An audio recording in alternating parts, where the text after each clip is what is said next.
Today I'm canning Creole sauce. I want to use this with some shrimp that I'm going to can. And I know that people can get fussy when it comes to Creole cooking, but if you don't like this recipe, don't blame me. Blame the ball book because that's where I'm getting the recipe from.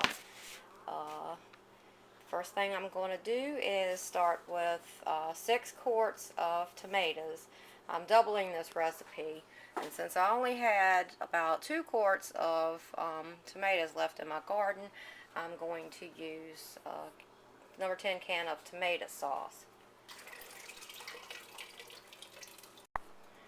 I'm adding 4 cups of onions, 2 cups of red and green bell peppers,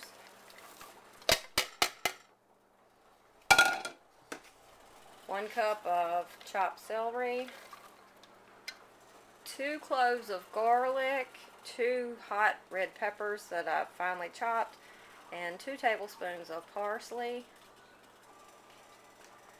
2 tablespoons of sugar, 4 teaspoons of salt, 1 teaspoon of marjoram, and half a teaspoon of chili powder. Now I'm just going to stir all this up and let it cook until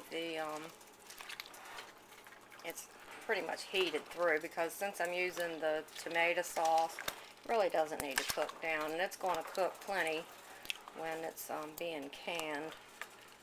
This will be processed in a pressure canner. I just want to get it good and hot. Okay, I've cooked the sauce for a few minutes, and it was awfully thick. I didn't want it that thick, so I added about 3 cups of water to it, and another teaspoon of chili powder, and a little Cajun seasonings as well. And I'm ready to can it now. So I have my jars hot and ready, and you can use the pressure canner to heat your jars, but I don't like to do that because when my canner gets hot, it's very hard to get the lid on it. So I prefer to use my water bath canner to heat my jars, and then once they're all full, I transfer them into the pressure canner and process them. Okay, so I take a hot jar,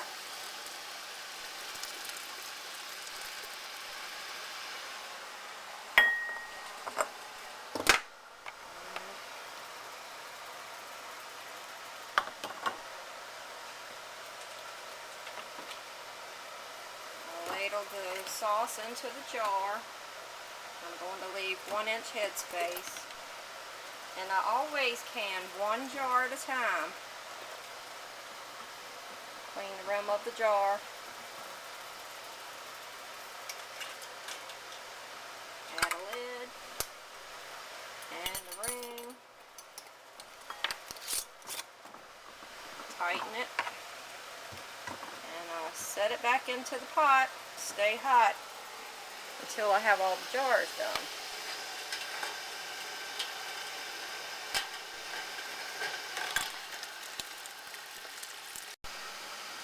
Okay, I've filled the last jar, and I've kept all of my jars warm in this pot while I was getting them all done. And now I'm transferring the jars into my pressure canner.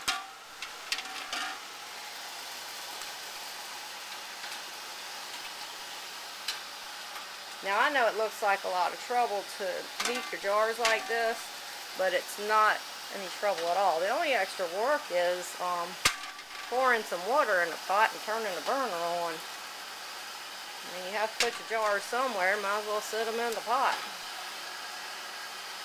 So this is a step that I don't mind doing at all, and it really does give you better results if you do it.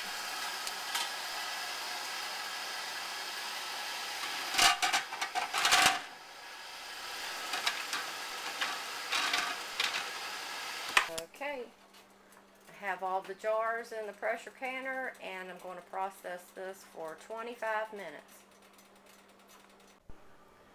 When the jars finished processing, I turned off the heat and I let the canner cool down for at least 30 minutes. Then I removed the lid, took the jars out of the canner, and set them on the counter on a towel to cool. When the lids, as the jars cool, a vacuum is formed inside of the jar and the lids will pop.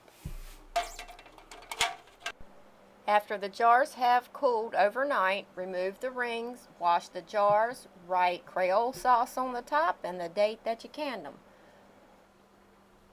For a quick, easy meal, you can cook some rice, heat up a jar of the Creole sauce and a jar of the shrimp that you have drained, and have yourself a fantastic meal of shrimp Creole. As you can see, the shrimp doesn't end up rubbery and it doesn't fall apart. It is fork tender. It's just absolutely delicious. So here's another idea for you. Hope it helps.